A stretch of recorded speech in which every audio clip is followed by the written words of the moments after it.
was curious. Oh, I have to say it out loud. Yes, I would nominate Renee. Cabral as. Second mayor. that. All right, that was quick. It's a second, good, okay, any other nominations? Any discussion? No? Vote. Okay, so the nominations are closed, so all in favor of Renee Cabral serving as chair, say aye. Aye. Okay, motion carries. I'm honored to accept the role of chair. Thank you for your confidence. Unfinished business. Signs. Turn it over to Todd. Todd, lead us on. So I have included in your packet a draft of the sign code. I've made very little changes from the Kalama draft, except for to try to go through and make sure that it doesn't say Kalama, it says Toledo. So there are a lot of elements in here, and I've made notes in the columns that I thought might help guide some of our discussion. I think this will probably take us a couple of meetings to get through. As we go through the discussion in the workshop on this, I think, as changes are related to other sections, I can go and kind of catch those and update them too. So hopefully as we make some policy decisions tonight, I'll come back with another draft of code, and then any fine tuning we need to do will be done next month. And then maybe our public hearing on that the month following with a recommendation to council for action later. In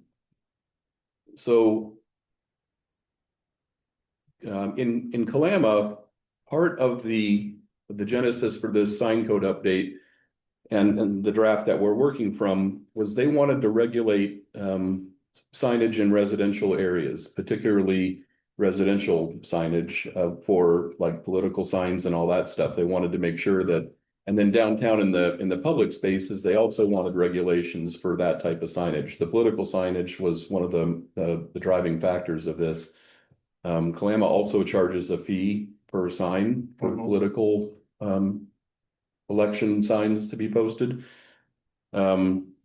I remember from our initial discussions that you all had said that maybe we wouldn't be in favor of regulating signage in residentially zoned property within the city on residential parcels.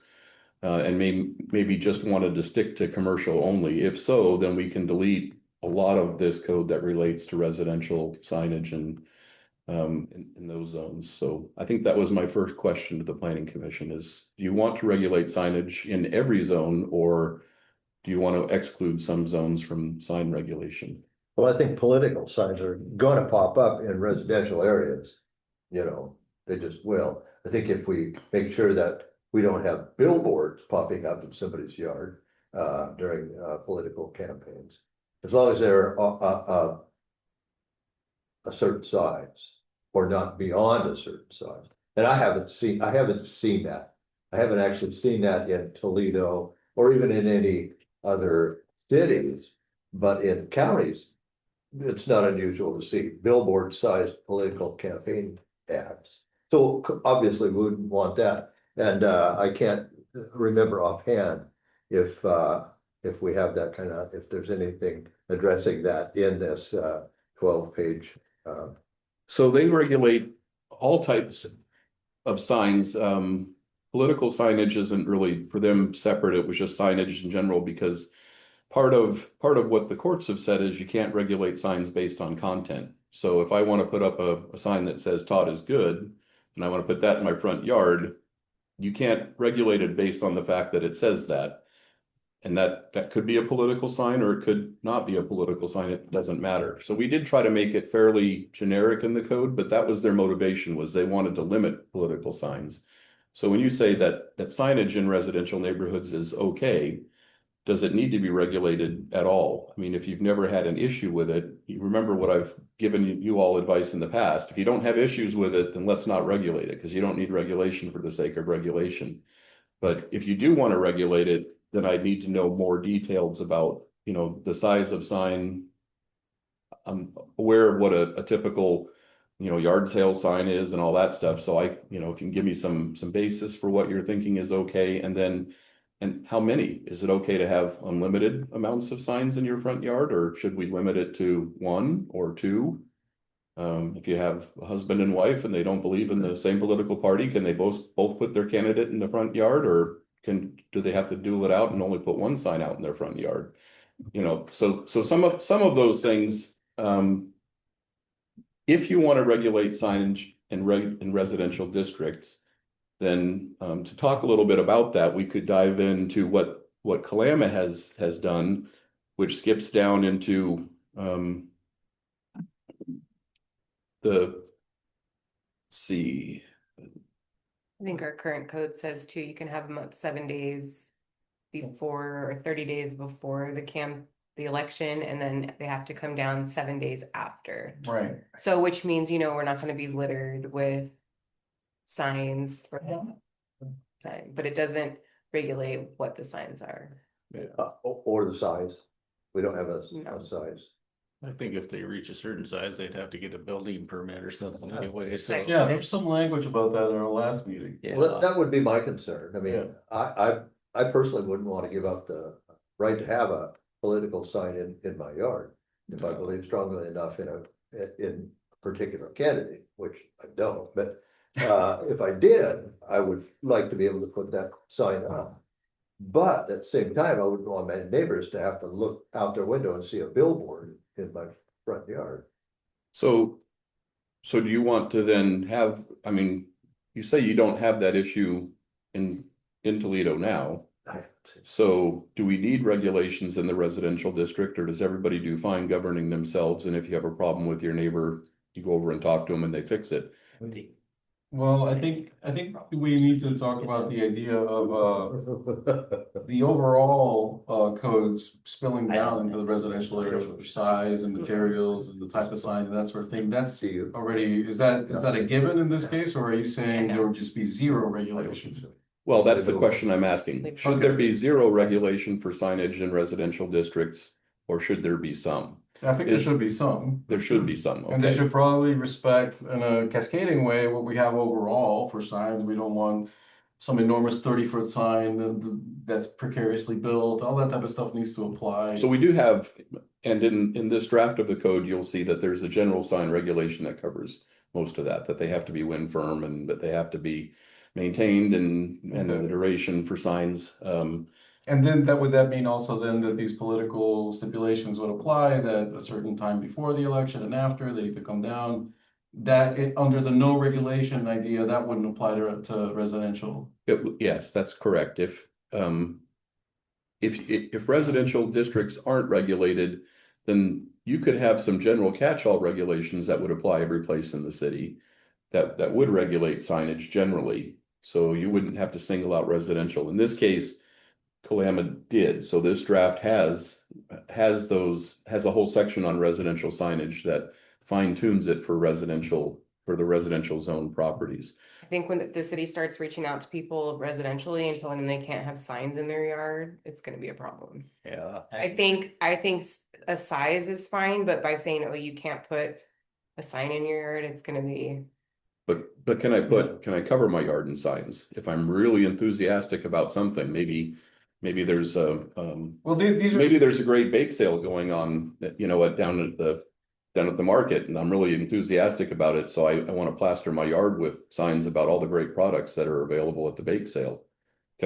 Is that okay? I think so. As long as they're within the certain size, I can just cover the yard. So that's, so the number of signs, the size of signs, those are things that are typically regulated, but. Yeah, and if you have I'm thinking the Kalama thing seems to say that if you have multi-family unit, they regulate, you're only gonna have one sign in front of that whole building, because if everybody starts putting signs, the whole thing will be cluttered with signs.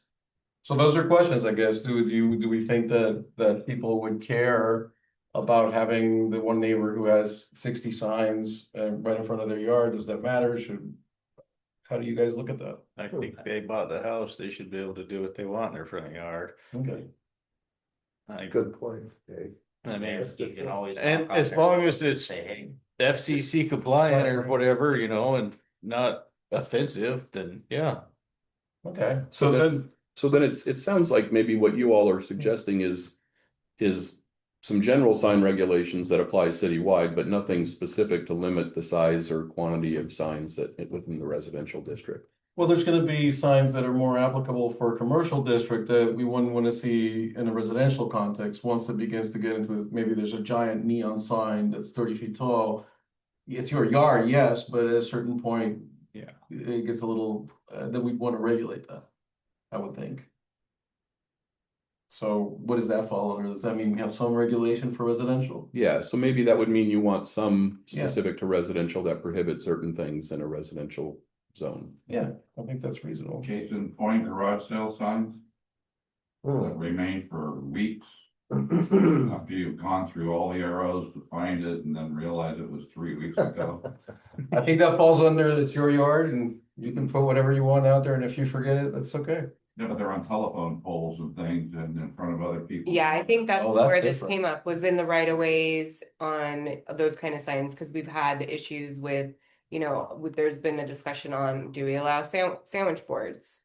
If, there's nothing in our sign code that talks about that. Didn't we Do say we we, have to remove them after? Right, but it's not in our code, so Oh. it's just been a conversation. Got it. So that needs to get put in there if that's what you guys are wanting to Yeah, I send think, up to council. Yeah. And then, are we allowing signs in the right of way? They can't block traffic, they can't, are we allowing political signs in the right of way? Right now, I believe our code says we don't allow political signs in the right of way, so when people are, running for election locally, are they able to come put their signs down, or are they only allowed to put them up in the residential area? I think that's more, this is a good base, and then we can kind of go through like what Todd was saying the last time and just kind of pick and choose yeah, I think of what going through it needs one to by lead out. one.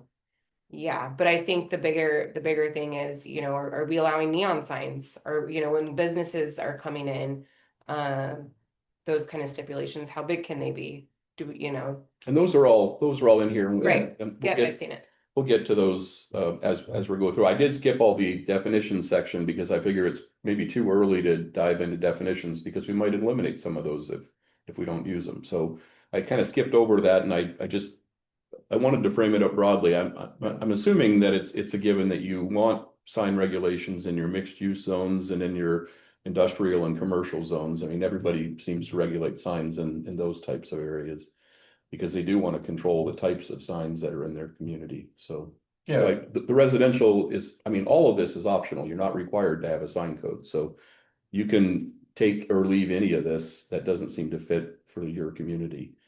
So I guess the next question is the first section that I've flagged here too is sign permit. There's a permit process for obtaining a sign, to place a sign in Kalama, with some exemptions for signage. The exempt signs don't require permits, but any sign that's not specifically exempt requires a permit. yeah. Is that something that you all want? Do you want to have somebody have to come in and apply for a sign, and then I guess the discussion we can have after we get through the sign permit section is, what do we want to exempt from that? So you can have permits required, but then you can exempt signs in residential districts, for I example. thought when we discussed it last time, we all agreed, and correct me if I'm wrong, that exemptions would be natural, because we'd want every single person to come in the office, and Rachel would have to go through every one of these signs. Well, I think I might have a good example of what we're talking about here. Is our church is in the process and have probably They've called. started the permitting process, putting a fairly large reader board. It'll stand about 10 feet tall, and it's 8 feet wide and illuminated. But we put a lot of thought into that and talked with the people that do the sign installation and the building of the sign, and we're assured that it's programmable, and the brightness level can be brought down so that it doesn't distract, it doesn't bother the neighbors. But it is big, Will they turn it off at night? maybe, if we have to, or turn it down to where you just don't see it, Like, then you won't see it. I won't see it. Councilman Anderson is right across from his house, so he will see it. But Do you guys already have the reader board there? So Yeah. they said they're replacing it, right? Well, there's an old wooden one there. It's just a sign. This will be an electronic reader board that flashes and. So there is a lot in here about that too. And a lot of jurisdictions choose to prohibit that type of signage. You know, the changeable reader board signs with illuminated text and those things, those are good discussion points as we get into the nitty-gritty of it all. My question for you is you haven't adopted this regulation yet, and you're probably a month to 2 months away from adopting it. Right. If you do adopt a regulation and there are signs within the city limits that don't meet those criteria, are they grandfathered in? They're all Yeah. grandfathered in, but you can add clauses in here that talk about what happens with grandfathered uses, just like you have in your zoning code. If they're built in town. You have a very Quick. permissive clause in your zoning code for uses that are removed or you know, you for the grandfathering. I mean, it recognizes that a use can be totally destroyed and replaced in your code, whereas some jurisdictions say that, yeah, no more than 49% of a use can be destroyed. If more than that is destroyed, then you have to comply with code to replace it. You lose but yours isn't that way in Toledo. So, but that's another piece of this that we'll get to later in the discussion. So it sounds like we do want to have permits with exemptions. Is that I think so. What do you guys require those and then exempt some specific things from Like- permitting? Like churches, probably. We can Like add an everybody. exemption for, we can add an exemption for churches or other organizations in Kalama.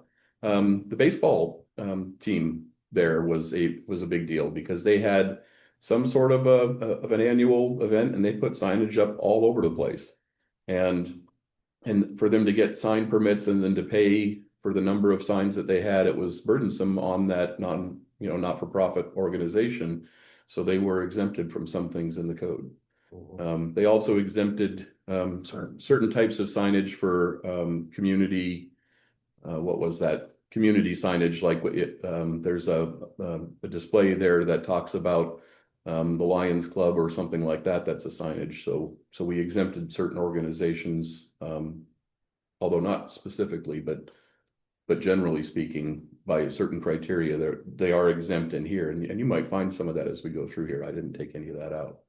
So, I mean, you say churches, but sure, if your community wants to exempt churches from sign regulations, you could do that. Or you could apply some criteria, but not all. It's not unheard of, and because this code isn't actually required, you have a lot of freedom about what you can do with it. It's really a choice you're making to regulate yourselves and the community for this aspect. This isn't a required state law that says you have to have sign regulations. So. Well, and I did see, looking through it again, there already is a size limit. I think it's 2 feet by 3 feet, something like that. That's as big a sign as you can have in your residential area. Yeah, and That's right. I think that's. That sounds right. I think Yeah. that's Yeah. as we get down into the specifics of it, since we've decided to regulate those, then I know that we're not going to delete that section in its entirety. But Well, I'm trying to think of, as I drive around town, as I look around, are there signs in Toledo that bother me as a citizen, not as a planning commissioner, but just as a citizen? And I just can't think of anything. Not yet. Not yet. No, but yeah, I agree with them. I mean, I just can't think of it. There's a lot of small signs, just a kind of a sort of a plastic on the wire rack that you can just stick in the ground someplace, Joe's Plumbing or roofing or whatever it might be. There's plenty of those, but they're small, they're not offensive. They just say, hey, I'm in business, I think most people just want to put up a sign to drive business. They want to attract people. So it's by definition, it's going to be something not objectionable, I think, most of the time. Yeah. I think this is just for those edge cases when someone wants to put something that just doesn't seem to fit the character of the town, and most people are objecting to it. At least there's a process by which they can have their voices heard. Is there a process? Well, this is the process. So if my neighbor puts up a sign that it just bothers me, I don't think it's right, I don't think it should be there, for whatever reason. And I think it's valid, I can come to city council and, Well, or I can come to city hall and, if it violates the sign code, then you'd come in and talk to Rachel, and then she'd initiate a code enforcement action to remove the sign if it indeed violated code. okay, good. That's the way that would work. Alright. It doesn't take, once there's adopted code, it falls on city staff to implement the code. So those are code enforcement violations. Those are, they're not usually criminal, but they can get that way if they continue. I have a comment from Steve. If I recall, when we first started the discussion, there was some comment that we didn't really need a sign regulation whatsoever as it was. And the reason for moving forward was we did see that in the future, as we expand up 505 and get to the commercial areas and industrial areas of town, that we're going to want to have something in place so that when that occurs, we don't have to reinvent the wheel. It wasn't as much necessarily of regulating the signs in our residential historic core or handling, you know, church parking lots as much as it was. Didn't it prompt also the right-of-way signs that were coming up? There's a lot We of did questions. Okay, because that sort of gave us the notion that when things start getting more populated, those particular conversations are gonna get out of hand. I have a question about right of way, just in general, like. The major highway through here is DOT property, right? What regulation or nothing? We can't regulate it. So it's anybody on- can put up whatever they want within the DOT right of way, and you can't have any enforcement, policy enforcement. It would for be, It usually Regulated goes by the other people. way. DOT has very strict sign regulations. right, A lot of the billboards and other things that you see along the freeway don't comply with DOT sign regulations, but they're on private property outside of the DOT jurisdiction. but we couldn't regulate what people are putting. You could regulate signage within your jurisdiction, and as long as those streets are within your jurisdiction, you can regulate the signs. But if somebody puts a sign up on DOT property, Right, you can't enforce, you can't remove it, right? Like, that's not your jurisdiction. It is your jurisdiction to remove it. It's not your property. Who owns the right of way is not who has jurisdiction over it. Now, DOT is a state agency and they have under state law certain rights that they're granted within their right of way. So if DOT chooses to put up signage within their right of way and it violates your regulations, which is unlikely, but if that were to happen, then you'd have to have a legal battle in order to get it removed. I mean, it's your jurisdiction, so if you outlawed any sign that was green, highway green, and they came in and put up a sign, then yes, technically you could enforce your code and you'd contact them and you could say, you have to remove that sign or you have to change the color because it violates our code. Because you do regulate your jurisdiction. Okay. They have ownership of the property, and because they provide an essential service, there's a lot of state law about what happens within DOT right of ways and additional regulations. So if state law says something, then it trumps local law. Okay. So, and That that's, says that we can put in any sign they want, and we can't do anything, even though it's in our jurisdiction. well, as long as it complies with the law. If the state law doesn't allow them to do that clearly, and your jurisdiction outright forbids it, then yes, you can force the state to remove a sign in state right of way. Unless they have some specific law that says that they should be able to do what you're saying they can't. Or they have to do that, or they're Right. required to do it. You know, like, I don't know, has Highway Green's ever been adopted into So your example. Right, Yes. but my example, I don't know if that actually is in state law. I don't do a lot of work with WashDOT, so I don't know. I mean, there's a reason they use the same color, but I don't know if that's been legislated that those signs must be that color. If that's the case, then your regulation will be null and void within state right of ways. If you had a regulation that said Highway Green is outlawed in the city of Toledo, then they could still go and put that in because state law would invalidate your law for their use. Right. But every place outside of there right away, then you could still enforce that. Because the state wouldn't put signs there. So that's the way that works. That's a hierarchy of things. Well, I would have this question. regarding the whole 12 pages. Rachel is the one, or the city office. You're gonna deal with it. And you're on the front line of anybody that wants to put a sign up, thinks they have to have a permit, they'll be coming to you, and is this document? Is it something you can use to say yes or no?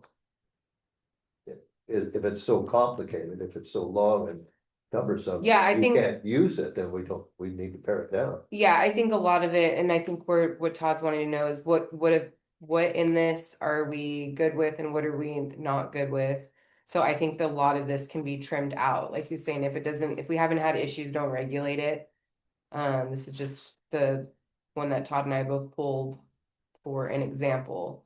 So I And think it's you what I'm guys should familiar go- with because I worked through the Right, process. I think you guys should go through it and just kind of, maybe come back next month and say, this is something we should regulate, this is something we shouldn't regulate.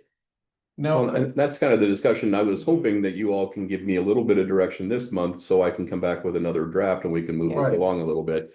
So the questions that I've got here in the margins and the questions and discussions that I'm kind of leading us through is focused on that. These are the things I'd like to know in order to bring something back. And the additional detail that we're going into does help too, because I can work ahead, kind of knowing what and direction. Rachel, you had mentioned last time that we talked about this, that without something that gives you some guidance, everything becomes this hunt for trying to get an answer to people as opposed to just having some guidelines and just move things through, right? So Right. something is needed. Right, like we do get calls, I don't know if it was your church or another church, but they said, we're replacing a sign. Do I need a sign permit? Well, our code right now states that we do need sign permits, but we don't even have a sign permit application. Right. But what am I looking at? There's no sizes, we don't have any, rules on reader boards or LEDs or anything, so. At that point, I'm like, well, if you're just replacing it, just do it. There's nothing, I don't have any regulations to go off of, so at that point, I'm just charging somebody money to fill a piece of paper out and me to say, okay, thanks. So Yeah. it doesn't really, I'm not gonna, so yeah, having some kind of stipulations, hey, we're putting up a new sign, it's a reader board, can I do that? Yes, you need a permit. Come put all this information down on our permit application, then we can go over the codes. What's the size? Does it light up? What hours is it gonna light up? All of those things. And if you look at the permit requirements here, it says that you have to have drawings and the structural details, height, dimensions, materials, type of illumination, Right. landscaping. So that's in this That's draft of the perfect, code. yeah, and so I know And that's what has to get submitted with the application. Otherwise, it's not a valid application and you reject it. And correct. they have to. So that's like perfect guidance for a permit and what we'd be looking at. So now we just, So how would you like to proceed, Todd? Do you want to go through the general outline of it? Do you want to, what would you like us to do? Well, the information I've gotten so far is good, and it sounds like we do want to regulate signs. So the next thing would be to look at the list of exemptions that Kalama has in this draft. And then to note if anything shouldn't be an exemption here, or if we should add exemptions for churches or other things here. Where are the exemptions? This is in 1738-050, 050. which is page 4, and it's A through L. And I has several different qualifiers in there. I think that's where we put the Little League stuff. I don't think I see your notes in this doc. Am I not expanding it correctly? The only one I see is highlighted in yellow. Oh, I see. That's the only note I see. Okay, so I don't see any notes. so somebody turned the comments off when they put it in your packet, maybe. Oh, But I'm walking us through them now, so Okay. I'm sorry that those didn't make it for your packet, so you knew what I had flagged. For Okay. discussion, so walk us through it. Yeah. but so 1738-050, looking at those, I can see I have a numbering error in there, but those exemptions, traffic signs, wayfinding signs, and we exempt those because those are something that we usually have a requirement to post. I mean, we don't put up traffic signs just for the heck of it as a jurisdiction, and most public authorities don't. So they're usually required to put it up. So that's the first exemption. Community informational signs, erected by a special district of the state. So that's like for port districts or for, library districts or fire districts. So all of those, as long as they're community informational signs, then they're exempt from code. And this touches on one of the, one of the things that comes up later in our discussion about the legality of all this, but in any case, permanent plaques, cornerstones, nameplates, antique or vintage signs on the outside of barns, sheds, garages, or even outside of a residence and other building identification markings carved into the building, which are an integral part of the structure, are all exempt signs. Does that? I mean, you all can read these too, I guess. I'm kind of reading through them, but if anything jumps out at you in those exemptions and you think this shouldn't be in there.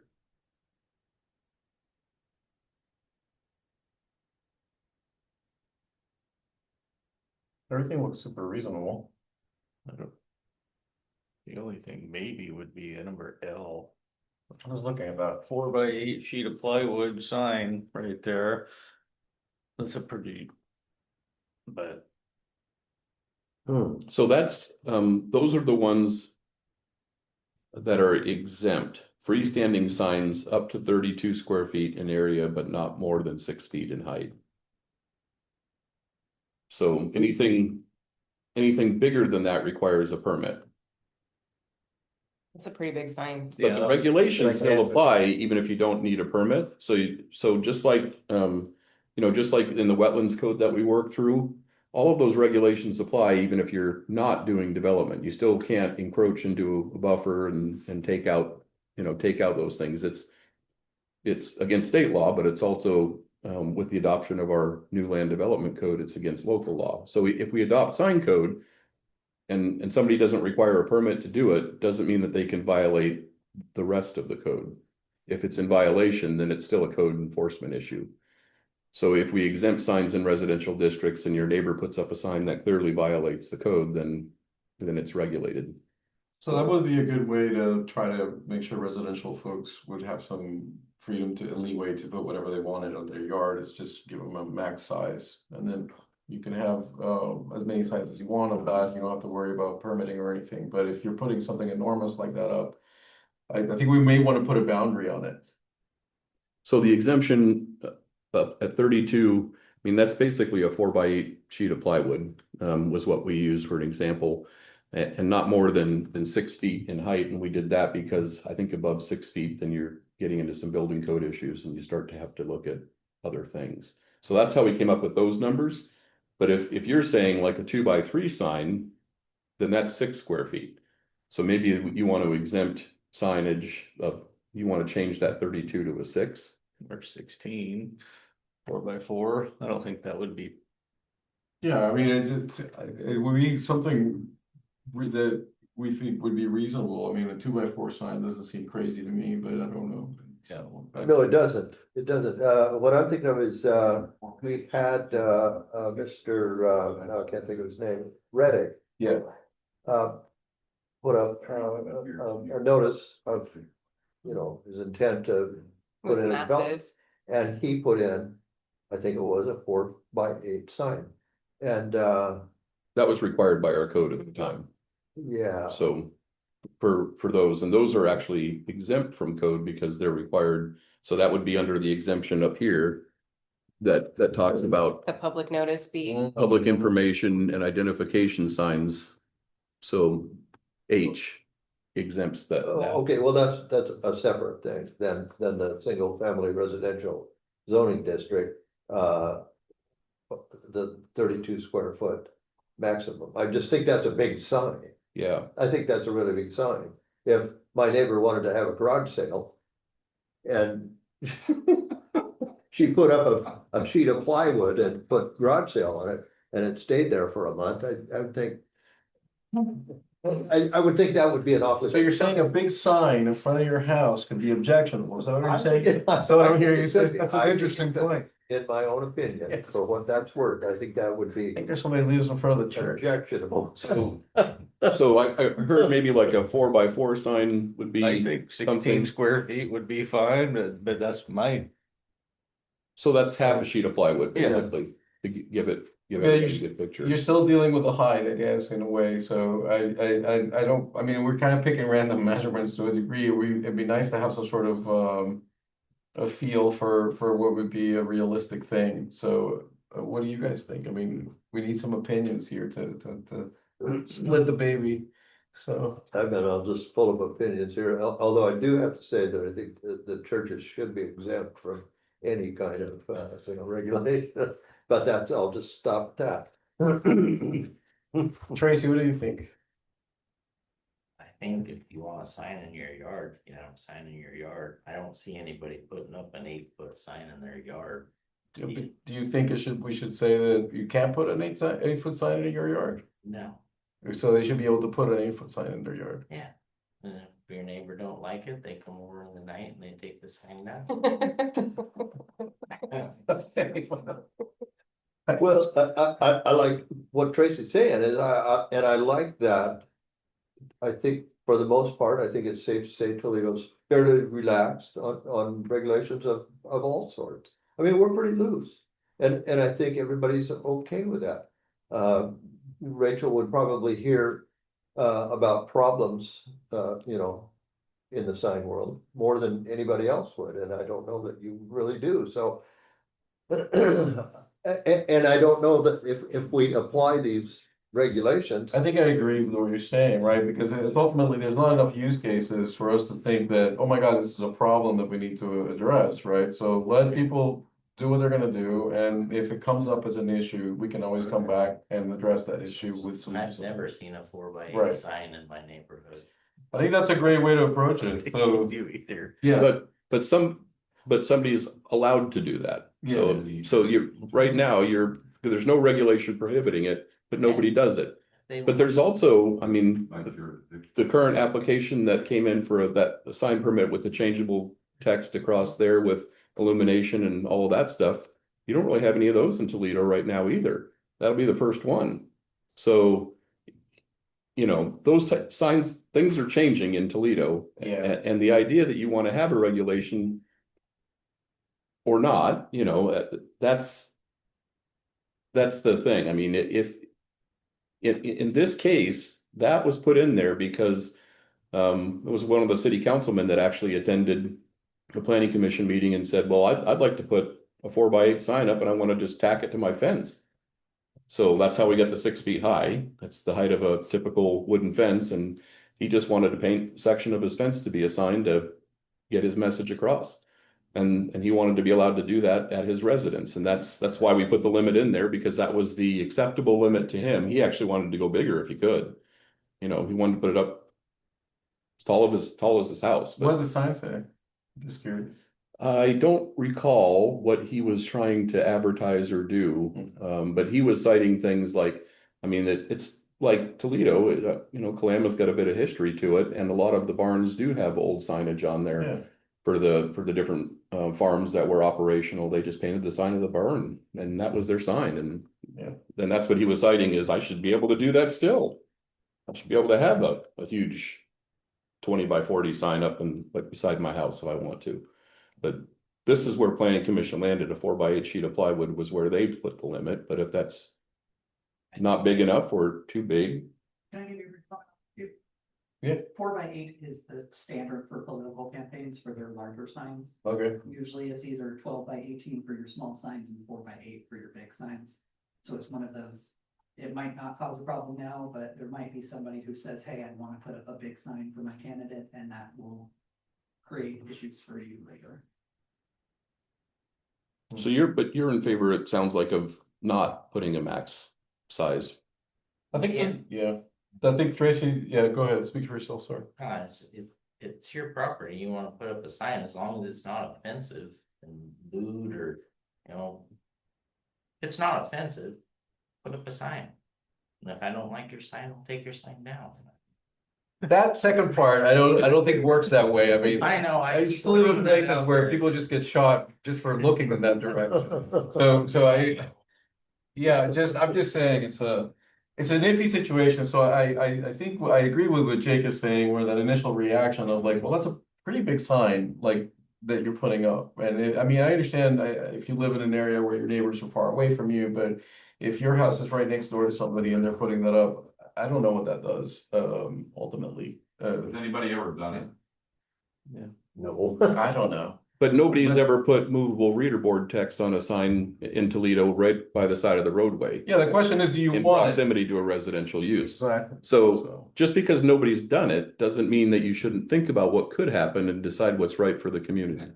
So I think I'm landing on I mean, personally, I'm landing on some regulation here for us to just have some guidelines as to what we'd like to see if the town grows a lot and what people can put out there. And this can always be changed. So the question is, there's something here that says 6 feet in height, right? And 32 square feet. Do we want to just strike that altogether, or do we want to put a guideline for a maximum size sign? That I just give me some idea what we want to do. I think like Jake said, 4x4, perfect, So we have some guideline. 4x4. Okay, Tom, are you okay with that? And this section is just the exemption. So you don't need a permit if you put up a 4x4 But then they sign. cut, so why wouldn't happen up to signs? Yeah. Sure. Yeah. Why not? Why not? So, That but applies. you can fine tune it because you said you do want to have regulations for signs in residential. Yeah. So you can fine tune it beyond that. You need a permit beyond 4x4. But as I said before, just because you don't need a permit for something doesn't mean you can violate the law. So if you have regulations in the residential district that say, you know, that regulate things further above whatever number you decide, they won't have to ask permission to put it up. Anything beyond that, they'll have to come in and apply for a sign permit. Or a variance to the. And it'll go You have a through the choice process. to make So, decisions. but you can fine tune what you like and don't like in the actual regulations in that district. Yeah, so you're having like a big special event, hey, put up a 4x8 sign, Yeah. but if you're Right. just telling your neighbor to piss off, you don't put up a 4x4. That's a 4x4 sign. Yeah. Okay. Two of them right next to each I other. think that's where we're landing, is a 4x4 is what we're comfortable with on that line. Okay, Okay. that's good discussion too, and the discussion, like I said, will help me to fine tune other areas that we're not talking about. So then the next kind of big catch-all that we have, I guess it has been brought up that we might want to exempt community organizations or something, or not-for-profits or churches or something along those lines generally from sign regulations in its entirety, and you can do that as long as you put the definition in here as to what you're exempting. So if you wanted to consider adding an exemption for churches or for not-for-profit organizations or anything else, I would say any sign that's for community enrichment or involvement or anything like that should be exempt, as long as it's temporary in nature, unless, you know, like Oh, yeah. like special event signs. I think that's in here. That's in here, yeah. Yeah, so that totally, I think that's an awesome point. I mean, but it has should be to, so the encouraged. community informational signs erected by a district of the state. So we would Okay. maybe want to strike community informational signs, but you have to remember, if you strike that and you really Thought there was can't one. regulate signs based on content, even though a lot of this draft of the code does. The code's effective until somebody challenges it, is the general premise that you have. It becomes extremely difficult to regulate signage if you have what the law requires, which is basically a content neutral approach. We tried to do that with this, but this doesn't do that in its entirety. And we brought that up and we talked about that during the adoption process. And it's like, well, if somebody doesn't like it, they could challenge it. And if they challenge it, they're likely going to win. But until then, it's the law of the land. So that's That's the way it goes. My take on these exemptions is that they need to be very, very simple and very, very clear and don't create a ground for just argumentation and back and forth as to whether or not you're exempted. So it should be pretty straightforward. If we have to make it more complicated, it probably deserves to be somewhere else in the code, right? So. Well, the exemption for those organizations, like I said, I think it's probably a bad idea to just have community informational signs. Because then everything I say, I mean, informational signs is, yeah, I'm having a sale on tacos this week. Yeah, you can't leave it up to interpretation. If Right. it can't, Yeah, that doesn't work. well, that doesn't work for staff. If you leave it up to interpretation, then those things, but Well, But- that makes me wonder about the H one altogether, because it's so ambiguous. Who gets to decide that it's public information? You can do anything you want at that point. that's a I fairly want broad. everybody to know that my owl's great and it's, gigantic sign and it's totally exempt. Like, that seems very odd. Or is it not public information to want to know that Taco Tuesday is a real thing and tacos are only $1? Right, so should this be some other, should just be covered under regular signage or code where we say if you have a temporary event for a business in town, this many days before and after, it should just be covered. all So we the do time. talk more about that specifically in there, but these are exemptions from the permit application process. So these things don't have to go through a permit process. And But they're so still subject to those other regulations. they're still subject to the other regulations. Just because you're exempt from a permit process Got it. doesn't mean you don't follow the rules. Okay. It just means you don't have to go through the process in order to do it. So these are the things that people are allowed to do without asking. And that's in the residential area. This is in all areas. All areas. These exemptions apply in all areas. So what do you think about this, the H one, is that this wouldn't require a permit, and then that means that would still fall in all the other regulations? It means it doesn't require a permit. Right. Yeah. Yeah. So maybe we should fine tune that a little bit more. We could take that and we could take the public information out and just say, building identification signs or landmark identification signs. We could make it very specific. So that way you take out the public information, which is ambiguous. I mean, what is public information? Somebody has to make a judgment call. How does that deal with things that are community or events such as cheese days? They have that You know, on, where they have that across the. Special events Yeah. are exempt. Or cleanup day. Yeah, those are all exempt under like special event, community event signs. Yeah, any regulation in there where they can't cover up existing signs when they're doing that. Mm-hmm. Or block the right of way. Well, no, cover up existing signs, like on your signboard coming into town.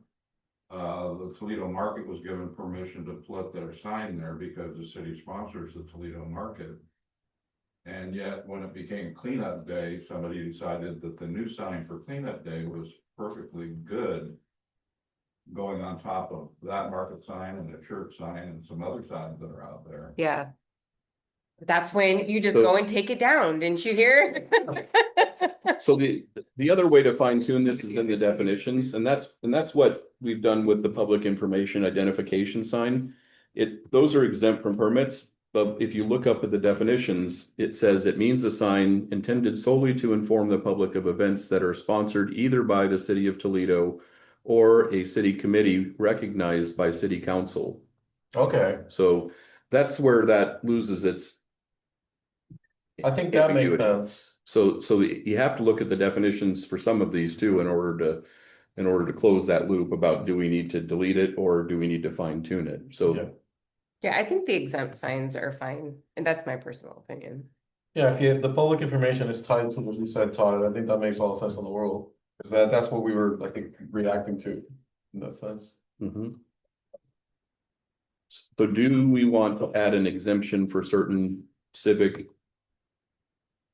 groups within the city? So my personal, my opinion on that is that we should have a single set of codes that apply to everybody, and we should all play nice together in the city, as a community together. But we are largely exempting the city from these regulations. Yeah, the city is, I think doesn't it have to be exempt in some ways?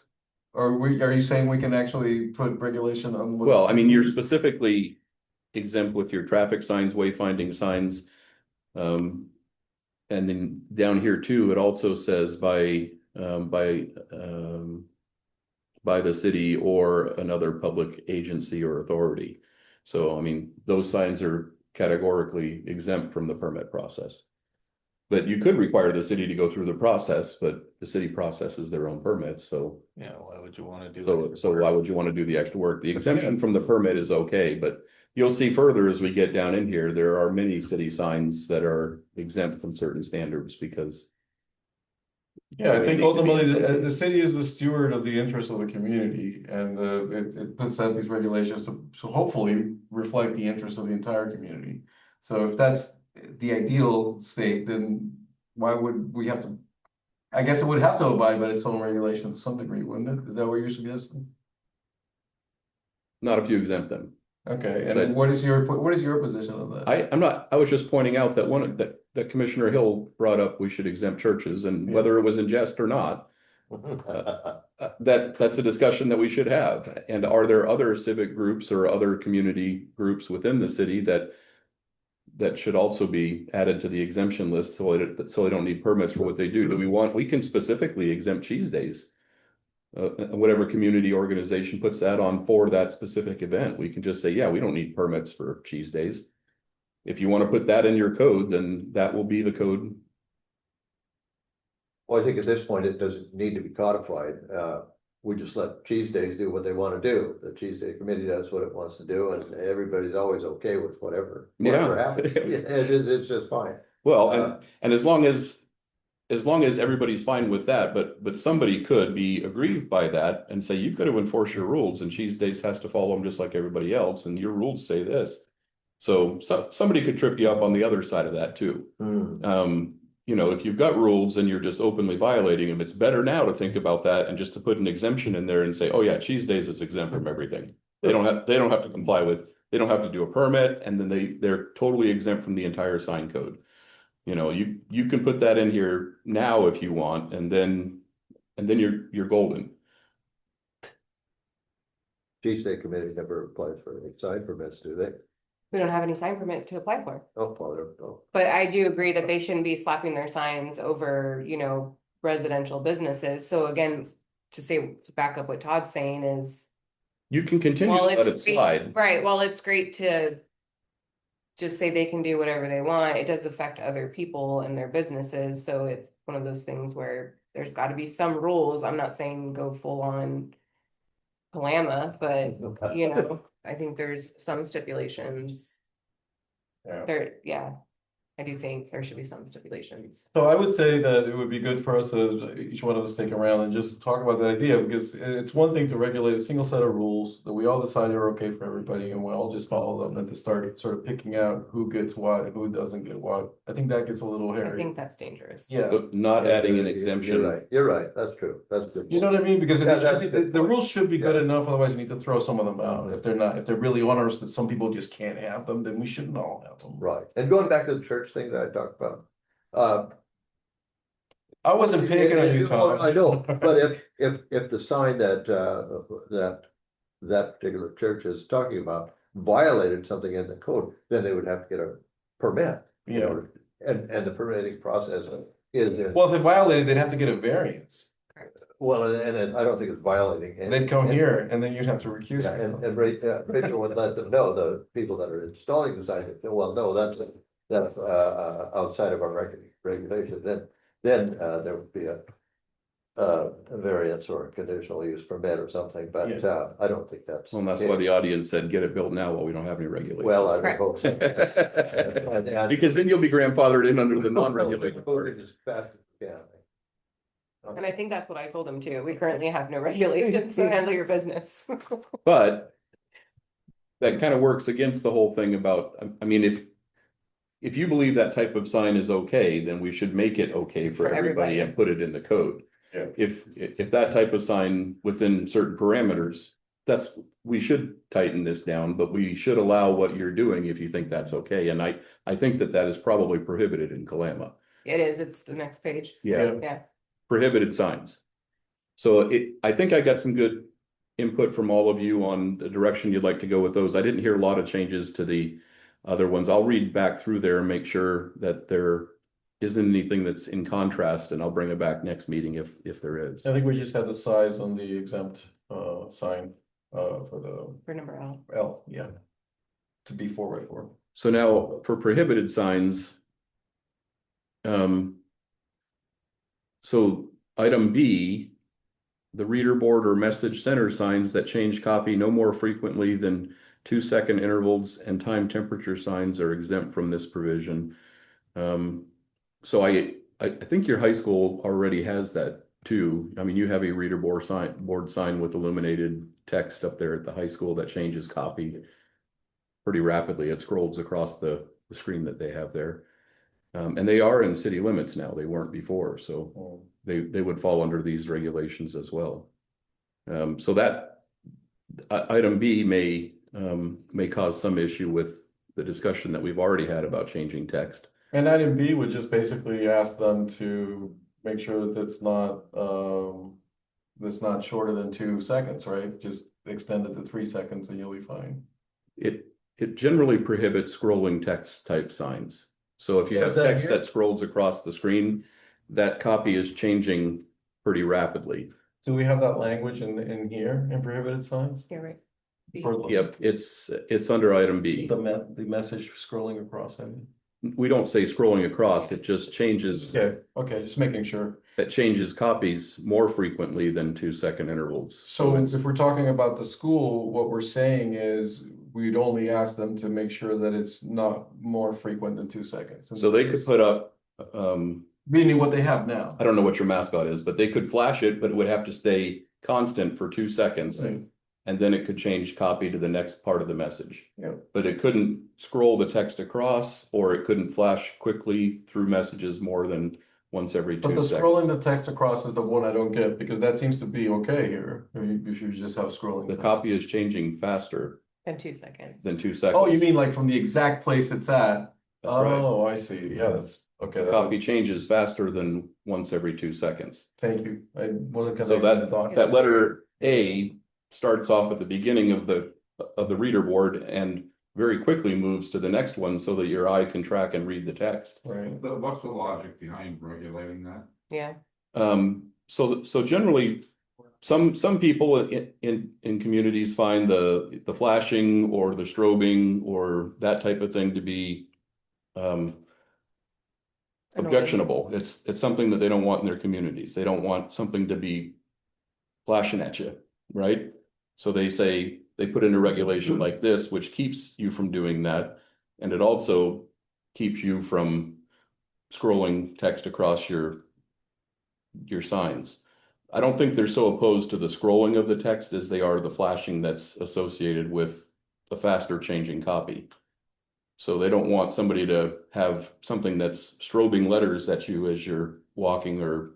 Could you limit strobing but not eliminate scrolling? Strobe lights and strobing lights or any other flashing, moving or animated features that are visible beyond any property line are caught up under A. Mm-hmm. So but the usual intent of signage is to be visible beyond a property line. So that would be another one where the moving text copy, it violates A and probably violates B as well. So these are things that are in our draft code. If you don't want to regulate that in Toledo, if you're like, no, we're fine with moving or scrolling text, but we don't want strobing, then I can fine tune that based on your input tonight. Yeah, I can't, it's hard for me to understand the ramifications of the language in the all the use cases that may appear. I'm thinking about it just from something practical, like what's at the school right now. Honestly, it just seems like a charming little sign, and it's nice to see it. It doesn't seem insane when we're driving by. It's not I too. think it falls within the regulations of what's already on here, though. That's what I was thinking. Yeah, I think it's already It good. doesn't scroll or flash. It moves, but it's well beyond the 2-second Yeah, period that you're super talking slow. about. It is, yeah. Yeah. You can read it as you drive by. Yeah. That's right. So I think if that's the maximum we get of that type of sign, I think that's great. That's fine. That's not a big deal. But if we had, just something insane, so we probably don't want to see that. Yeah. And or have somebody go into a scene. Well, everybody can have one. But I would. Yeah, Make- I mean, make sure if you're a business or whatever. Facing a residential property, I think is probably, We good could do idea that too. too, We could yeah. prohibit that type of signage. so it's not flashing in someone's front window at night think or that's dim it down like you were saying. Yeah, But usually the way we do it is by zone, not by use. Mm. Because when you zone property, if you zone a strip commercial and it's got residences on it, then it's really your goal to get those residences transitioned into something commercial.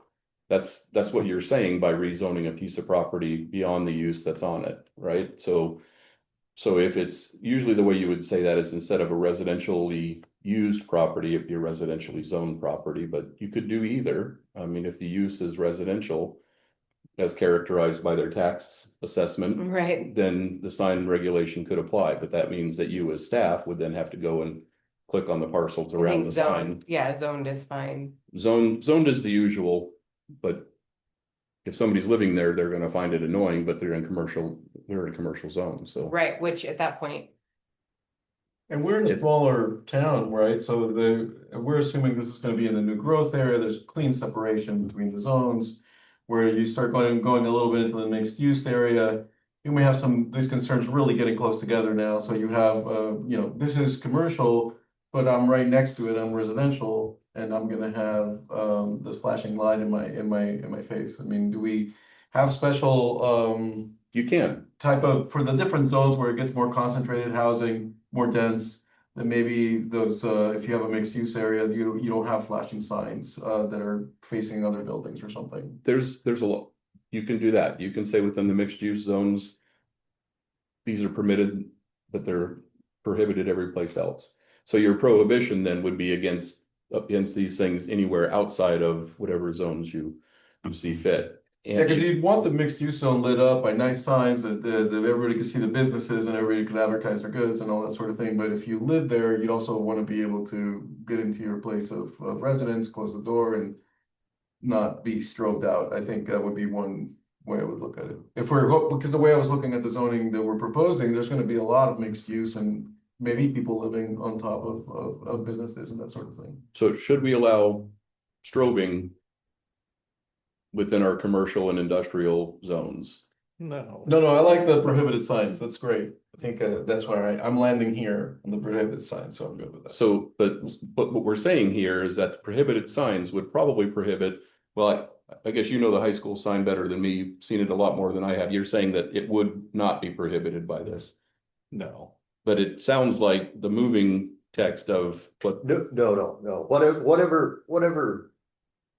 whatever we were to come up with tonight would be sure, the church would be sure to stay within those guidelines. but what I'm saying is obviously you felt as a member of this community that type of signage that you're proposing was fine for this community. So what I'm suggesting is we should adjust that code. If you're willing to see that on not only at your church's property, but if you're willing to see that every place throughout downtown and you all think that's fine for us, then we should adjust the code to make sure that that's allowed.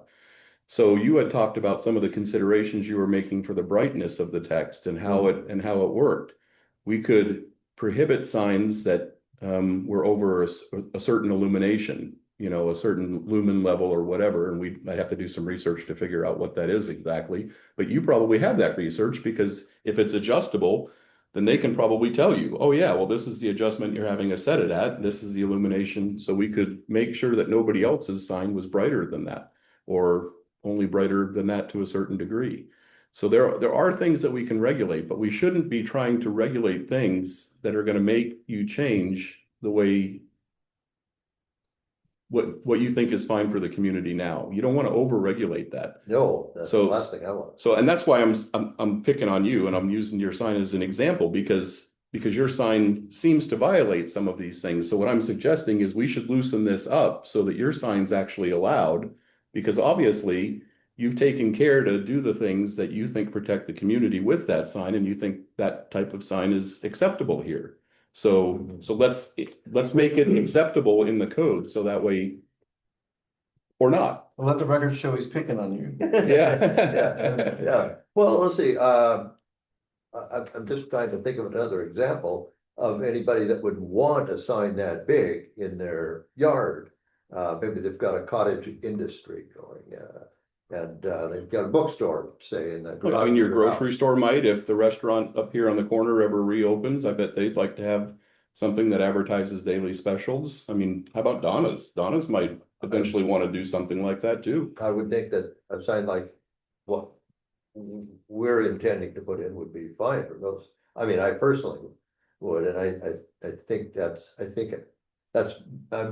me being objective too. I Yeah. think. Yeah, I think none of the But you don't signs have we to be have, objective when it comes to your opinion. Your opinions are valuable in the discussion, right? We're shaping code, so you all are individuals and bringing different opinions to planning commissions. So I mean, your objectiveness when you're considering an application is important, but when we're structuring code, I think you should let your personal feelings out, just as we've heard with, I don't think you should regulate residential signage. so I think that Those are good what we're opinions. saying, if I can help here, is that if you feel strongly that any of these prohibited sign regulations are going to affect what you want the city to look like, you should probably mention it now so that we can have a conversation on whether or not to remove something. But if those look okay to you and you want to allow those to remain, then either way say something. I think, and then we can just go around and then move on to the next one. So I would love to hear from all of you guys. You think we've spent time on my. No, I think we're pretty clear on like what it says, unless there's something that we want to go over, I'm happy that we go over it, but I just want to make sure we participate.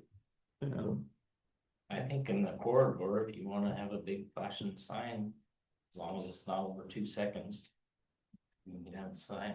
Yeah, and you would have to have a Residential, permit probably to don't get as put good that rate. sign up anyway, right? Because that would fall within a permitted sign, so there would probably be some review in that and make sure it falls within the guidelines of everything else anyway, so I think those would be regulated a bit more. Yeah. So I don't think it would be an issue, not like Joe Blow's gonna buy a big old sign with strobe lights and stuff on it and put it in his yard. They are expensive. Yeah. They're effective to getting Tracy to go to your yard. So we want to maybe from A, remove moving or animated features from the prohibited sign list.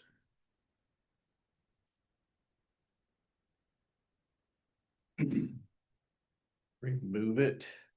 So we wouldn't make it prohibited to have moving or right now, flashing, moving and animated features are prohibited in this draft of the sign code. Well, what about strobe lights and flashing? Strobe lights, so that's earlier in that section.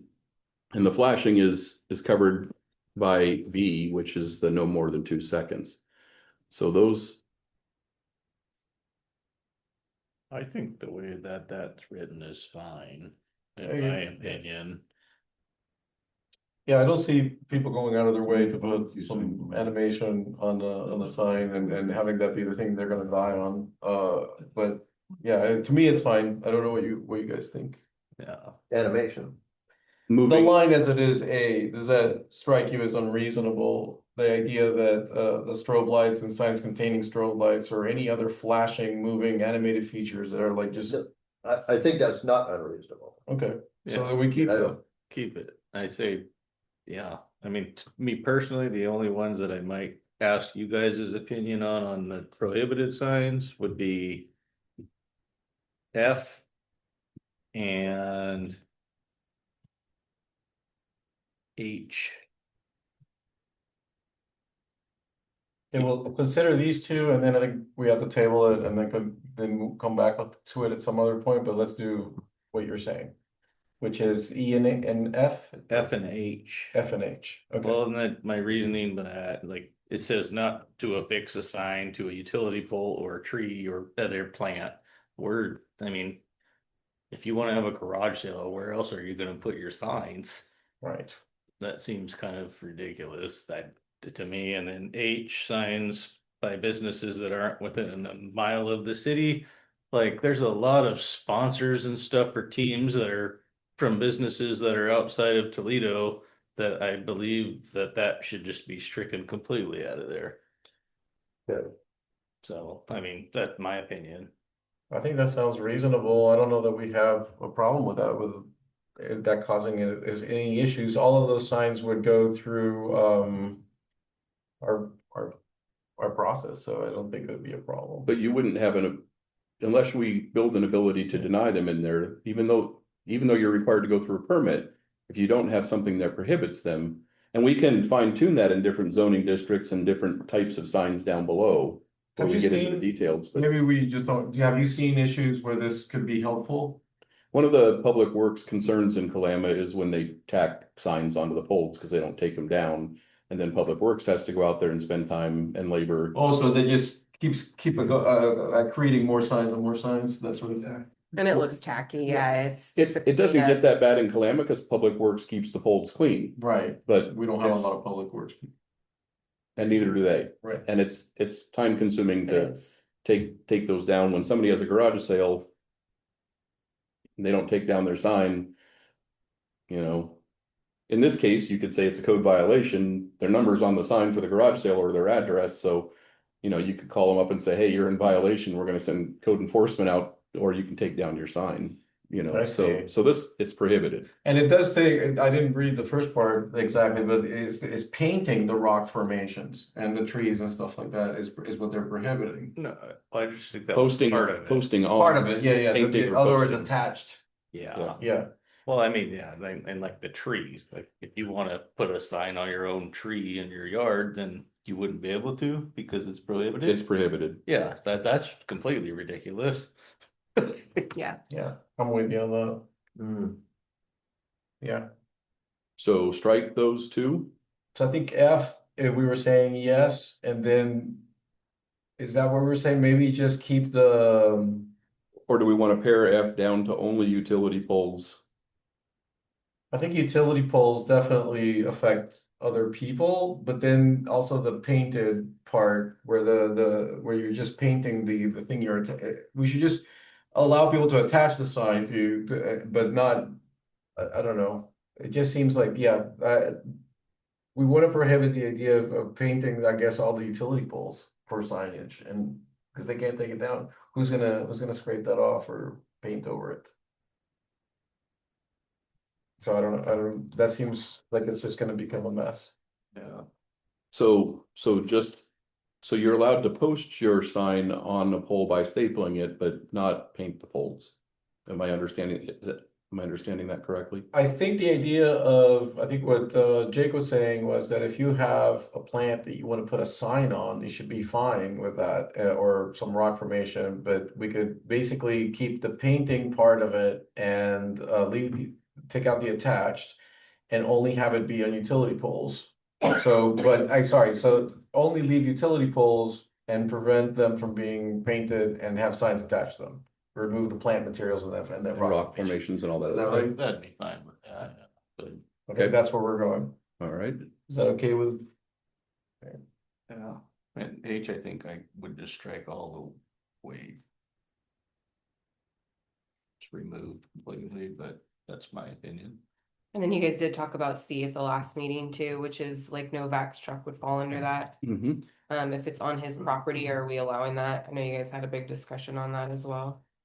Yeah, I think let me see, because we arrived at the idea that if it was well kept, and in other words, if it wasn't a motor vehicle that was used as a motor vehicle to drive around, then it doesn't fall under that idea that it couldn't stay parked there for a longer time. And then the other part was that it had to come within the normal guidelines of being kept well, that it wasn't in disrepair and that sort of thing. And then it just fell under signing regulations as opposed to the vehicle ones. If the vehicle was inoperable and just parked there. I think that's where we arrived at. And what we have here in C, does that take that out altogether? No. This would prohibit that sign, so I did not update that to reflect the input. Okay. So we then- need to change C. Yeah, Yeah. because I think that seemed reasonable when we said that if you have a vehicle that you use for work and it has a sign on it, you can't just go and park that vehicle permanently somewhere. It has to be moved with a certain amount of time. It can be there for more, but if the vehicle, what used to be a vehicle is no longer operable and it's well maintained, it falls under signing regulations, which is you can put a sign in your property and all that type of stuff. So this one does say that, because in this case, it's only regulated because it's not operable or routinely used. But it was my understanding that the painted truck is that, right? It's just parked there all the time. It's not operable and not That's right. routinely used. That's It's right. it's operable. He doesn't drive it. Oh, it is. It's operable? registered Oh, from my understanding, but it's not used, no.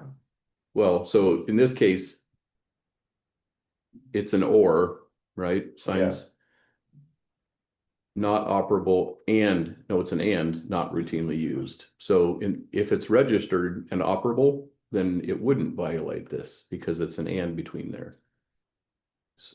Okay, so then this would still allow that. This use would case. still allow that, but if somebody took the engine out of it and it became inoperable, then it would have to be, it couldn't stay there as a sign either.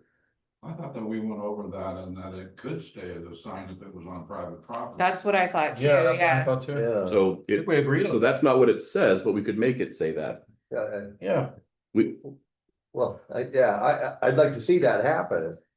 Especially in John's case, in the case of that particular truck, because it's cool. well, Brett, that one's protected now under this because It's it's not. operable or no? well, that was grandfathered for one. So Okay. anything we adopt now, and we'll talk about that here in a minute. But that one is allowed under this because it is operable currently, and there's an and in there. But So- having it saying it's operable, I mean, how does the city supposed to? I mean, am I supposed to go over there and be like, you need to start your truck and drive around? Cause I've got some people, You could ask- we've got other issues where people, You you know. can check the registration, see if it has current tags on it. Well, so then it's registered, because yeah, I mean, operable is meaning it's actually like able to drive.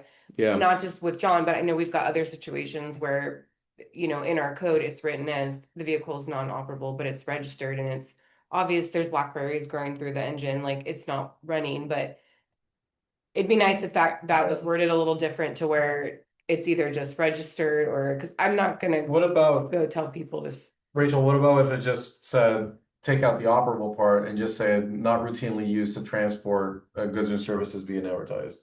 Just keep that. well, so part. now you are, so now that case is violating that Correct. prohibition. Because that truck is used to go transport. Because not. it's not used. It's not used. It's Oh. prohibited if it's not used or and operable. And I what read, Rachel was saying I was is it's thinking the operable. opposite, sorry. not Yeah, used. So right now, if it's operable and we know that, Yeah, but just not used, then it doesn't meet that prohibition because it has to be inoperable and not used. And just painted, it's basically a sign. It just sits there as signage. And some of the planning commission members have also expressed, well, we like that kind of signage. That seems to work well. So we don't want to prohibit that. And I Yeah. think that like what Steve was saying too, it's on private property, it should be. We're regulating all kinds of signs on private property with this, There we are. with this. Yeah. So you can't be if you're uncomfortable with that, we can end this conversation very quickly and just say, we don't want to do a sign Tom's code. got like 30 cars in his yard. You've been to my yard then. I do actually have 3 cars in my backyard You were talking about that the other day, so that was interesting. and a boat. So yes, I think we want to Sounds like change my the house. wording so we can allow this circumstance where somebody can have that as long as it falls under the well-maintained part and everything else that we wanted to have for the regular signage code. Yeah, And I so think- we'll Yeah. take out the prohibition, but the regular sign code would then apply. It just wouldn't be a prohibited type of sign. And do we want to put a restriction on that so it only happens in the corridor? Is that type of signage okay throughout the city, or is that prohibited except within a specific corridor? I mean, in some places you wouldn't be able to do it because your buildings occupy 100% of your site in some of your lots downtown, but So if I had a side gig, well, I don't work, Yeah. so I can't have a side gig, but if I had some little, biz, auto repair shop. let's call it that, and I put a sign in my old Ford pickup, that'd be okay, It's operable. maybe. So we've decided to eliminate that now. So you can even right now, as long as it meets our sign criteria for your specific zone, and we haven't gotten into those yet. But as long as it meets the criteria, then yes, it would be okay, because we've eliminated this prohibition of vehicle signage. But if my old Ford pickup's got blackberries growing up through the hood because it hasn't run in years, that's still, that then becomes prohibited. No, you can still use it as a sign. So do we need to be Yeah. specific to what we mean, where we're saying essentially, if you want to choose a vehicle to use it as a sign, the criteria is it has to meet all our signing code and We can Yes, it- regulate it further. If we don't prohibit it here, yeah, then as we get into the discussion about how we're regulating things, then you can say things like, vehicles used for signage can't have vegetation, taller than 6 inches or whatever, transmission. or going through the engine compartment. You can regulate that as a permitted type of sign. So this is just the general idea that we want to have signs on cars. Literally is Yeah. what's being outlawed there. Inoperable, not currently used. Right. Do you want that type of signage in your community? And what I heard is, yes, we do. So Yeah, That we means also we- saw a use case that we're all totally okay with. So I think we all agreed on that. So the only fine tuning, as I was saying, is are you okay with that throughout the community, every place that it physically fits? Or I heard someone mention the corridor, that's fine in the corridor. So if it's fine in the corridor, but not every place else, I just have a like devil's advocate type thing here, but let's say somebody has a used U-Haul truck that they bought. And they got it in their yard and it's been sitting there forever and their neighbor don't like it, they're gonna go to the city and say, that's a prohibited sign. It's not a derelict vehicle, it's a U-Haul advertising A sign. very interesting edge case. That's true. Then by theory, they could have that vehicle removed because of a sign regulation instead of just because, right? Like if Yeah. we do that, sure. so. And you have derelict vehicle laws too. Those are Yeah. under different sections Those of are your applied. code. Those are enforced by the police, not code enforcement, so. But Well, and that's what I was But thinking. yes, about you're earlier. right. They could say that then it's signage, right? I mean, it's advertising for a specific company. Yeah. And we eliminated the distance to downtown already, but I mean, certainly U-Haul doesn't have a business downtown, do they? It's. So you were gonna say? Well, the derelict. Oh, I see. thing. But If somebody's got a derelict vehicle, it really should be moved by city ordinance. And they say, well, I'm gonna put a sign on it. And then that exempts them from the, Now it's signage and it's regulated by your sign, Okay, code, so not by a derelict. this vehicle. tells me that we have to talk about this in depth at some point or look and So- think about it a little more. So let's table the conversation. So what I would suggest is, let's delete that, and then we can work on the details of how it looks and feels as we get into the details of signage later. If you want to put in some examples of what that would look like when you. I Yeah. think I can get there, I think I can achieve what you want with the input that I've got. Okay, okay, thank you. let's see what you can do. Yeah. Okay. But was there anything else that should be prohibited or should not be prohibited in that list? Anything you can think of? I mean, I heard somebody mention neon. You were gonna work on F, you were gonna take out F and H, is that right? That's correct. Yeah, And I'm gonna take out, Well, I think we wanted to keep parts of F where we did not, with just utility poles. just utility. Was what applied to that, so the city wouldn't be on the hook to have to clean that up. I can make the changes that we've discussed and bring that back. Okay. Section. Okay, So you're gonna edit F and delete H. H, and I'll either delete or edit C. Okay, and then we can come back to the rest and continue on with the business we have to take care of. Which I've never been very good at moving forward on, so. So the prohibited signs currently says removal through amortization, which just means when the sign becomes in disrepair, then it's no longer permitted. So you're just letting it die its life, but somebody can continue to maintain it and keep the non-conforming sign. So what this says, subject to removal through amortization or by other means. So if you wanted to define a period, like if you wanted all signs to come into compliance, then you should say that signs within the city of Toledo must be in compliance with this code no later than. But maybe you don't want to do that. Maybe the signs that are here now, it doesn't sound like anybody's offended by the signage that's here currently, so. I mean, I'm not, I don't know. Seems like yeah, So just to allow it to be removed through just normal decay and amortization is fine for, for non-conforming prohibited signs. that are existing now. and- Grandfather, right? Do you want do you want a termination to the grandfathered sign or is it fine just to let that sign continue until? it I just don't becomes- think we have any like that, but so I guess if let's pretend that there were 20 neon signs that were flashing and people were getting epilepsy driving down the road, right? Do we want those removed if we pass these things? That's the question, I guess. So it sounds like the language in there is fine. I just wanted to Okay. confirm that was a question I had. All right. So are you good with, we continue this on the next meeting then? Absolutely, whenever. Yeah. So then, if we have any other business, Yep, we got applications. this is, okay, so these are the two applications that were the folks that want to serve on the planning commission. And, I guess, I have to say a little thing about that. So, and, right, so it's, Joe Notch and Kyle Wheeler. You both are applying to be on the planning commission. Thank you for your interest in serving here. We're fortunate to have two qualified people for the position and we have one position. So we'd like to give you, each one of you, a few minutes to introduce yourself, share a bit about what draws you to the role and your background, what your interest is in planning, land use, and all this really fantastic, exciting stuff we've been talking about. Rachel, Yeah.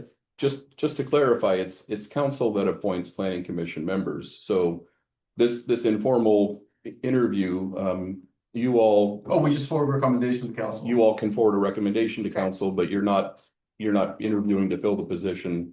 It's council's decision. Correct. It's usually mayor and council. Mayor makes the recommendation to council. That makes me feel so much better about this whole Well, thing. yeah, Yeah, I thought we were doing something new. No, I just wanted to make sure that you all knew what your role was in this. Okay. So it's great to get information because you're gonna have to be working shoulder to shoulder and you can certainly make a recommendation to council. But you don't fill the seat, council does. Okay. Right. Thank you for the distinction. So we make a recommendation to council based on all of the input that we get. So, Joe, would you like to start? Then Kyle, is that okay? All right. Please approach the dais. Podium. A little bit about your background, your interest in planning, land use, and how you hope to serve the community. I have a military background of about 30 years. Got about 35 years of community development stuff, as in going to meetings and making comments and inputs on processes and stuff. I have a master's degree in quality systems management, which is, somebody here mentioned people come in here and critique people all the time. I literally have a master's degree in that. And critique. So, yes. So my interest is to prevent here what's has happened or possibly could happen with the development, because I've seen it grow. And if any of you have driven down to Camas or Woodland or Ridgefield, you can kind of see it. So my big concern is traffic. We don't want traffic problems. I think we can eliminate those. I'm also a big proponent of smart cities. I'm also a big proponent of emergency management planning and coordination. And basically, I want a nice, livable community. And I believe that building from scratch the right way with the right codes and zoning, we can have that here. And we can be the most livable city in Washington, like I believe it was on my application. Okay. So, any questions? Well, Yeah, brand new that's- service for you. That's correct. Thank you. Where do you live in town, Joe? I do not. Where I do you- live over by Vader. Okay. Actually, I live in the have some for Data Planning Commission. Okay, I do not live it. I have a Toledo zip code. right, and you have a business or a building down, right? You have a building in town. Okay, awesome. And I also, for clarification, own a property on 505 on the way out of town. So anything that happens on that corridor would include my property. Okay, So, well, thank you very much. Really appreciate hearing from you. Kyle? Kyle Wheeler, I have lived in the area since 2016. And then I am a small business owner in town, a little cheese shop. I've been a little bit of a municipal dork for a long time. I just kind of dabble in a lot of stuff. I've got to deal with me a little bit with Shayless. I'm interested in being in the planning commission just to kind of be part of the process, now that I actually own a spot in town to be able to be part of the process. I did want to clarify on the application, Sherry is a recommended reference, not as the mayor. That was from our time together on the board to the Dreamers program. So I just wanted to clarify that. Any questions for me? You've been on the board of the Toledo Neighbors Program for how long? I was on the Neighbors Program board from 2022 to 2023 to 2024. I've been a volunteer since before it was incorporated. And then my husband, Matt, is the current vice president. So I Okay, stepped out so that he could step in. all right, yeah. So you were there from the start, Oh, really? yeah. Okay. I like to tell everybody that I've been there since the owl. And you understand that if she understands. When we first got into the building, the school district was using it for surplus storage for all of their old furniture. And so you had to try to clear it out, as there was just this owl that got trapped in between doors in there, and we just had this petrified owl. So it was this long-standing joke that had been there since the owl. So, It's a good milestone. Yeah. Great, well, thank you very much. Do you guys feel have like questions? I'm sorry. Yeah, no, Can I go ahead. ask Wanted to one make more? sure. Do you feel like you've been instrumental in the growth of that organization? I mean, it's one I am very fantastic to thing. take credit for anything, particularly community things like that are so driven by, there's been a handful of people that have been in the building a long time. I was very instrumental in a lot of the foundational funding that we got to begin with that really has helped carry it along. So the first couple of years, we got this big block grant. And so basically we knew that for 3 years, we were gonna be funded enough that we could really dive into it. So I'm leery to say that I was instrumental in what it is now, but I was definitely instrumental in some of the foundational work that got it here. Okay, kudos. Any other questions? Good, thank you very much. Appreciate your time. And Rachel, did council or the mayor ask for direction from planning commission or is this just an informal get to meet the applicants type of thing? I'm just wondering if it's an option for planning commission to make a recommendation or not. Yeah, they usually request a recommendation is how it's been done since I've been here. Okay. Yeah. I didn't know if there had been some direction behind this. This is not typical from my experience with planning commissions. Usually they're appointed and they meet the commissioners on the first night that they're seated. So Really? yeah, that's the way it happens in many other jurisdictions, but in this case, it seems like council, and that's typical for Toledo, has been my experience. Council asks planning commission to weigh in on a lot of things, so. So council wants us to weigh in on a choice.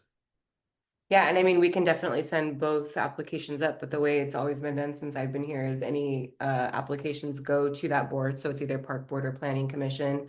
And they would make a recommendation up to council and then the council would vote. The mayor would review it and the council would vote on that position and then they would get sworn that night. And do the applicants get to talk to council as well? They are, yes. Okay, so then we're not the only voice that would color their decisions.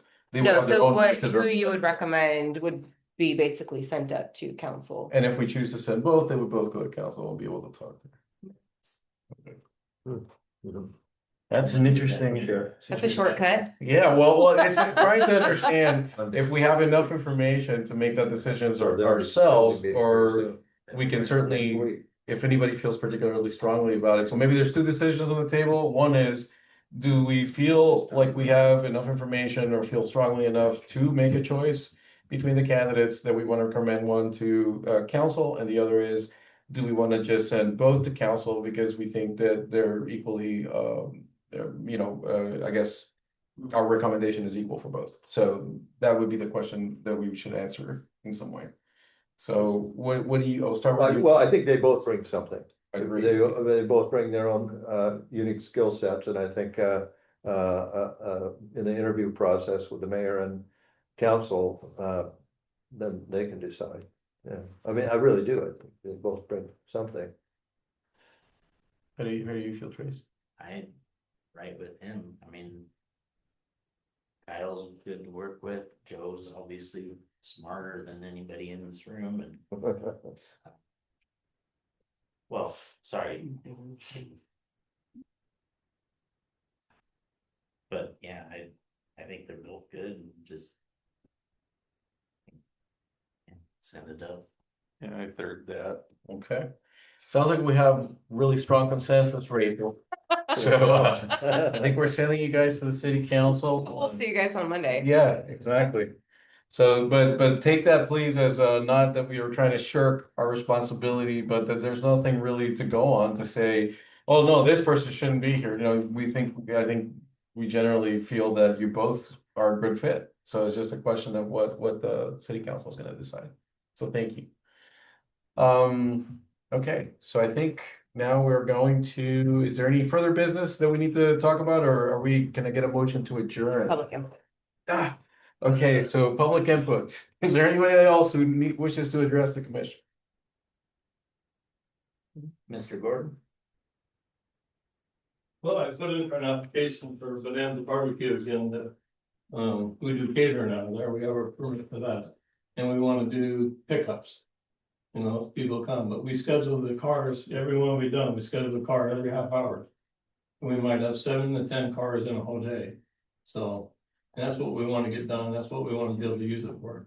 You guys all have a letter in front of you as well that's addressed, and we'll be having a public hearing on it next month, so.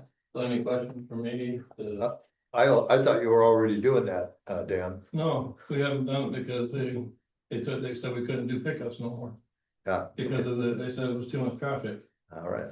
Well, we want to make sure we get input from the neighbors on that. I think Rachel, she was mentioning she did, the 300 letters went out. I think people, is that about right? Letters within Letters 300, went out. within 300 square, Okay, sorry. within 300 feet of We'll have that a property public hearing where Right. anybody in the community that can express. I expressed any forwarded some concerns. detailed questions to Rachel so she could send them to you, and hopefully those will be able to reach the rest of the commissioners, and we'd be able to have more information that's specific about the things you're talking about, which is how many people, what times, how many You know, employees. when they That's gave us our permit here, Yeah. it was mostly to do with the health department because.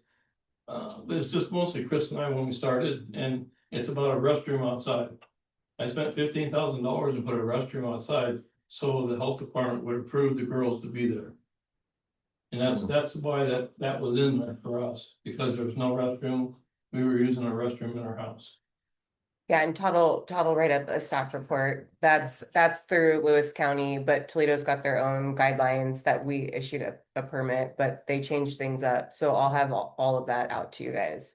And I have I guess one question, which is, if you think about the business that you're running and how it looks long term, is there a point at which you would say, I need some commercial zoning? And what is that point? Well, I'm trying to sell the business if I can, maybe it'll go away from here, I don't know. But if you sell the business, it wouldn't have a conditional permit to run, it would be a residential. The parcel. conditional use travels with the property, not with the person, Runs with the land. runs with the land. So he could sell the business on that site with the conditional use approval, and it could continue operating after his. We have a departure. licensed commissary kitchen there. Yeah. At the health department, so. Yep. I mean, I put $70,000 or $80,000 into the building for the permits they asked for, so. I got 2 questions. Why is this before the planning commission and not in front of city council? That's per our code. Yeah, It planning goes into the commission, planning commission's the decision authority on conditional use permits, but this is really an introduction. It's Yeah. happening in a public forum, so it's Yeah. not inappropriate to have an exchange of questions or ideas because it's public. No planning commission member should individually contact the applicant about any questions. They should all come through city. It's fine for staff to talk to the applicant. But you all, because you're gonna be in a public hearing on this and have to make a decision as a hearing body, presumably in your next meeting next month. You shouldn't have individual communication about the application or any of the specifics of it outside of this public forum. So as you're seated tonight, you're seated as the planning commission, so I think the exchange is fine. You're gathering information in a public forum. But you do have a public hearing, and Next month. next month, and all the other property owners will all be able to testify and offer opinions. I'll prepare a staff report basically outlining this is the code that applies and this is what it looks like the proposal does or does not meet that. And I'll try to work with the applicant and Rachel to make sure that I'm getting a good read of what's proposed, but Is that a public hearing before the city council or before the planning commission. planning commission? Yep, Yeah, because it's a variance, so we're It's a gonna be talking about. The conditional. conditional use permit. Conditional use permit. So, go ahead. We would be only doing one pickup during the week, one day during the week. Hmm. That's all we're asking for. Oh, one Just pickup a week? One day of the week for pickup. Then Oh, everything one day of the else week later. for pickups. Got Yeah, it. for pickups. Okay. So, and we did have a couple of functions there. We did a young way party. We had too many people. They 75 people showed up, I guess, for it. And we got in trouble for it. So the next time we had a party there, we applied for the special permit. And everything went well. So, Okay. and we probably might want to do that maybe once in a while during the summer. This might be one party, but it's for charity mostly. I mean, Young Life, and then we sent a kid to be a pastor over in Spokane, so. And that's what we tried to stick with, so. Great. So then, but the idea is you don't see a point at which it would ever stop being, it's destined to grow in the location that's the way you're looking at it. It's a Yeah. business. Yes, Okay. I don't think it's gonna get, it'll get some bigger in the catering, but the pickup, it just helps in the wintertime so they can cause it slows down in the wintertime for catering, so that's why we need the one day a week, so we can. And if you minimize the traffic, you can do 2 days maybe if you needed We to. could. They could all be discussed during the public hearing. Oh, I see. So that, sorry, I'm trying to gather information. It's my nature, so my Yeah. apologies. Yeah, I'm sorry. I think it's okay that Okay. because you're seated as a planning commission, so, it's part of the record and we can enter the record from this meeting into the next meeting and. Okay. And we can, I think it's fine. I just think individually, outside of this meeting or outside of the public hearing, you can't collect information. No, everything needs to be done through the city or. But you are able to grill the applicant and ask questions of anybody else that testifies. Dan, I'm sorry if you feel like I'm grilling you. I'm just curious. I mean, and we have plenty of room for parking if we have 2 cars show up at once. I mean, I can park 30 cars in there. I have the acre there.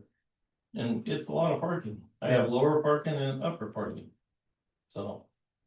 The parking's not an issue and we really try to consider the neighbors. That's why we went every half hour. Just to limit the traffic, so. Yeah, that makes sense. I didn't realize it was one day a week also. Yeah, That was it's just- helpful to understand. That's all we ever done, is just one day a week on that. Yeah, I had no idea. I thought it was all a daily No, situation. no. Okay. Well, it'll be interesting to see how it'll That pan means out. I have to work more. One day's enough. Any other question, guys? Want that job. Okay. All right. Well, thank you very much. Thank you. Thank you, Dan. Thank you. And why can't we work one day a week? All right. So, and so public input is now closed. Is there any business then that needs to come with the commission? No. Great. Can I get a motion to adjourn? You have it. Second? Second. All right. So, motion carries and the meeting of the Toledo Planning Commission is adjourned. Okay, you gotta vote on it. Oh, yeah? But, Okay, everybody in favor, say aye. aye. Okay, great, no, wonderful, so we, insurance. Right, Thank you. yeah, I did it the first time, all right, that's great. Good job. Good job, Renee.